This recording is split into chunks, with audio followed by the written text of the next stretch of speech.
Good morning. It is November 19th, and we're looking at the crude oil CFD chart, 5-minute chart. So we'll pick up from yesterday. We did come lower, and we had a profitable trade back in here. Throughout the night, it came up and it broke through yesterday's lows, which is right over here, or yesterday's opening. Let's go to here. So today I did go short already, and I do expect to go lower. How much? Well, we can take a look at our Fibonacci here and kind of an idea where it may go to. So when I use a Fibonacci, I always I go down to the channel. So this is the channel right here I'm looking at. Here. Then you go to the lowest point, or the first pivot point, which is right here. And you use that for your extension. So I put the fib right here. 61.8 there. That point right here. Brings us down to 54.66. So usually it'll float around in here. Now that area I did have pegged for a retracement quite some time ago. Actually, down here 3 weeks ago we've been moving sideways for quite a while. But I did figure it'd come back to 55.20, this pivot point here, and it may go lower into this area too. I made that statement a few videos ago. But this is a reconciliation point back down here to this channel, in here and right here. We need to come down in here someplace. Now, I did mention the other day, once it breaks out, it's going to take off. Well, this is not a breakout. There's two things that I watch for before a breakout. Number one is the fib. So let's go to the 1 hour, and this gives you an idea of where the swing may happen. It's likely to happen, I should say. So if you go to the fib, you go up in that channel right here, right in here. I think it was right. I'd have to go to the 5-minute.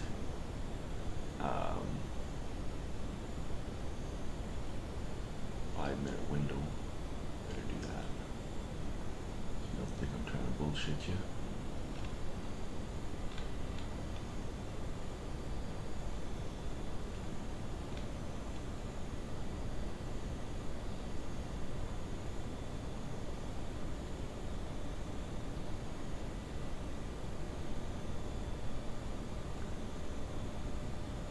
Yeah, so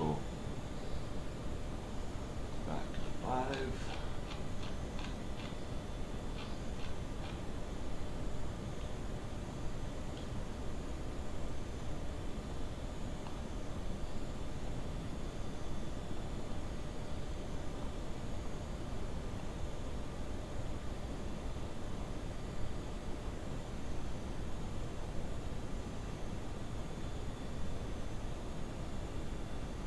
Bring our fib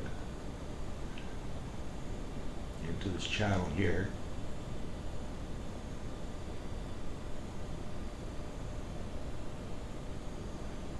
Right there.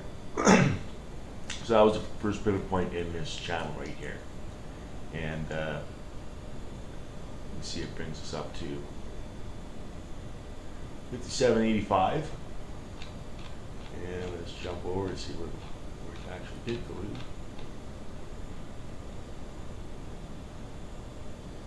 57.85. Right about there. So we didn't hit it back here, came close. How many we hit it back here? Yeah, we just touched it. So it bounced over a little bit, and then it started on its way down.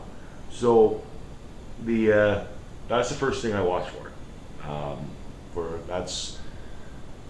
It's a target and also a possible swing point. More often than not, it is a swing point. Second thing I watch for is when these breakouts occur, um, usually there's a precursor. There's it'll come down without any pivots and then shoot up past. It's almost like a slingshot move, if you will. But what needs to happen is you can't have any, or you won't see on the way down on a pullback before it breaks through, or a pullback before it breaks down. You won't see much for pivot points, if any.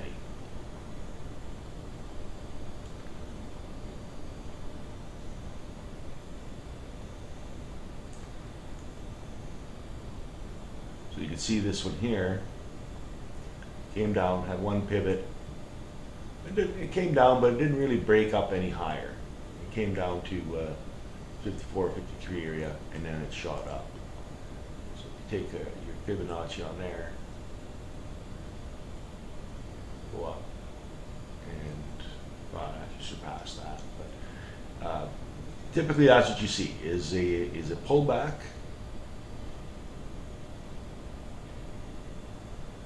There's a pullback, and then it launches passing the previous high, like this one right here. So it made new highs, but well, yeah, it made new highs. But there's a pullback, and then it launches up. But anyways, that's what I watch for, and that didn't happen over here. You know, we had a high come down, and then if you put your Fibonacci on here, it was limited to how high it would go, because we have a pivot point right here. So. Anyways, that's why I watch for false breakouts, and I made some statements on a few videos ago where a fellow was on. I observed a fellow on YouTube saying that big financial institutions, they wait for the price just to get up, and people get in, and they all sell a bunch and force people out and continue to go short or long, whatever side you're on. Again, I don't believe that, but. It's just something to watch for. Sometimes you get a breakout, and it's been happening for quite a while on this sideways trend. Break up like right here, pulls back. Break up, pulls back. Didn't quite break up there. Went high, comes back. And then over here, same thing. And this one here is no different. It comes up and then comes back down. And I've been saying for a few weeks now that we need to come back into this area here, perhaps even down here. So we may get there today. Or tomorrow, but it is a continuation down. I am short. Typically, I like to wait till 8:30 before I get in to a position, but this one here, because it's a continuation of coming down, I decided to get in a little earlier. So I got in about 7:30, 7:35. So yeah, we'll put it on pause and see where it goes. Okay, so. Little update here. They get a little retracement. And this is why I like to wait till sometimes, usually till 8:30, because there's always going to be, it creates another opportunity for entry, or there's sometimes a pivot point 8:30, 9 o'clock. But this is our opening at, it says 1400 hours here, but that's actually 7 o'clock New York time. So that's this red line right here. So it came down, did a little pullback. I got positions here, then I got some more up here, so I'm short to come down. So, but this up move also gave me my target for the day. So if I use the fib, we come in 55.34, and much like yesterday, I had my target.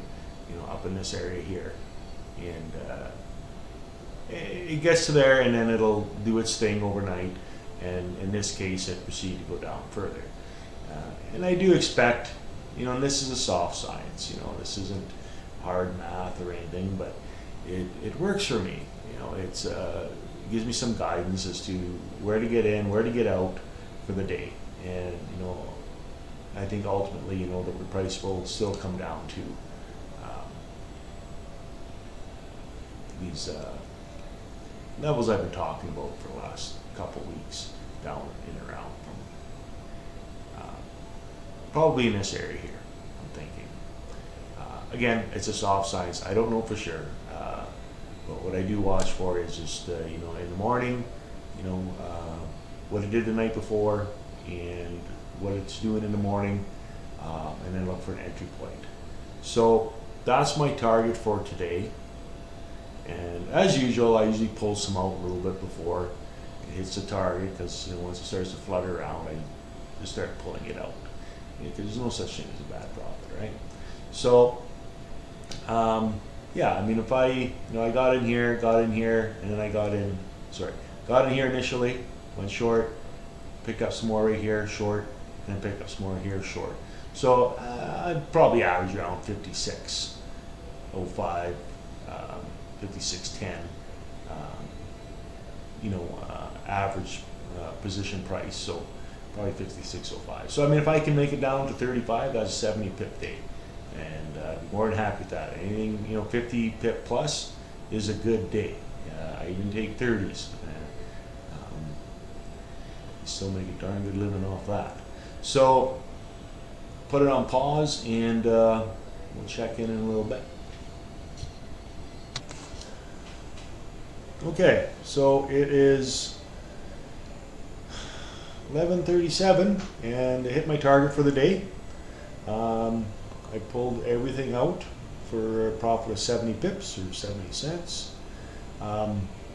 Yeah, so tomorrow's a new day. It may go lower. It looks like it might, and that's okay, because every day has new opportunities to get in the market and make some money. So I never like to get in, you know, at this time of day, because it may come down and might retrace back up. You don't know, right? So go with something that you're sure about. So this is a quick recap. I got in. Market opened up. The live trading pit opened up right on this candle here, this bear candle. I did get in right here, and I picked up some more right here, and then I did a retrace, and I picked up some more, and pulled them all out right around the 55.30 mark. So a good day, 70 pips. Like I say, may go down lower, and that's okay. I don't like to speculate too much on. I'll go with 50-minute chart here. You know, I did say earlier it could go down. You know, I did expect it to come down to this area for sure, and I said that like a couple weeks ago. But yeah, it's been taking its sweet time to get there. But it may come down to this area as well. I don't anticipate it. Well, it may go down some more. You look at the for the fib on there, it could go all the way down to 53, down into this area here. You can't see it going much past there. But, you know, I don't like to speculate too much, because then you get it in your head that that's where it's going to go, and you miss the signs that, you know, that the market's trying to tell you, and you could be wrong. So this is why I like to take a fresh look every morning. I don't like to speculate, because when you speculate and you have a belief, then you find things to make it reality when it's not, and that's when you lose money. So I'm happy with today's trade, and we'll pick up again tomorrow. All right, I'll get this posted.